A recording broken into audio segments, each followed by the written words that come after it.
Guru Sekolah Dasar 032 Tilil berinisial AR ternyata ditusuk oleh mantan suaminya sendiri berinisial N tepat di dalam sekolah pada Senin 7 Februari pagi. Pembunuhan terhadap korban diduga sudah direncanakan pelaku. Kapolsek Coblong Kompol Nanang mengatakan sebelum melakukan aksinya, pelaku yang merupakan mantan suami korban ini sudah menunggu korban di depan gerbang sekolah.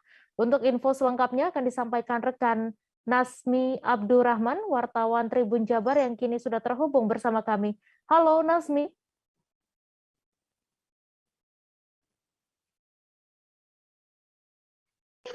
Halo Mei. Ya. Ya, Nasmi silakan dengan informasi Anda atas kasus ini, apa motif dari pelaku ini? Ya, selamat sore Mei dan Tribuners dimanapun Anda berada. Dapat dilaporkan bahwa berdasarkan keterangan dari pihak kepolisian, ada dua motif yang menyebabkan pelaku menusuk mantan istrinya, yaitu AR, seorang guru di SDN 032 Tilil, Sadang-Serang, Kota Bandung. Pertama, motifnya pelaku menghabisi nyawa korban, yakni karena merasa tidak dilibatkan dalam rencana pernikahan anaknya pada 12 Februari 2021 yang akan datang.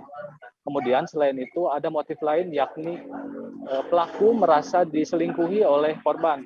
Meskipun pelaku dan korban ini sudah resmi berpisah, namun keduanya sudah memiliki rencana untuk rujuk, dan namun dalam perjalanan menuju rujuk, korban merasa diselingkuhi oleh pelaku. Mei. Ya, kemudian bagaimana pelaku ini dalam melakukan aksinya? Ya, pelaku ini berdasarkan keterangan dari kepolisian, pelaku ini sudah merencanakan pembunuhan terhadap korban. Pelaku sudah datang ke sekolah tempat korban mengajar sejak pukul 6.45. Kemudian saat korban datang, pelaku langsung mengikuti korban dan merangkul kemudian menusukkan pisau ke bagian perut korban. Mei. Ya, kemudian Nasmi, korban ini mengalami luka berapa tusukan atas kejadian ini?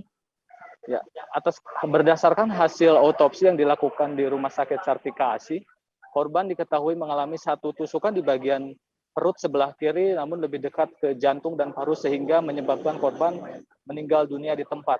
Dan informasi tambahan bahwa pelaku ini tidak melarikan diri setelah melakukan aksinya. Pelaku hanya menunggu di belakang sekolah untuk diamankan oleh pihak kepolisian. Dan saat ini pelaku sudah diamankan oleh kepolisian, dilakukan penahanan di Polrestabes Bandung dan dikenai pasal pembunuhan berencana dengan hukuman maksimal, hukuman mati atau kurungan penjara seumur hidup. Kembali ke Anda, Mei. Baik, terima kasih Nasmi Abdurrahman atas laporan Anda. Selamat bertugas kembali. Ya. Jangan lupa subscribe, share, komen, dan like ya.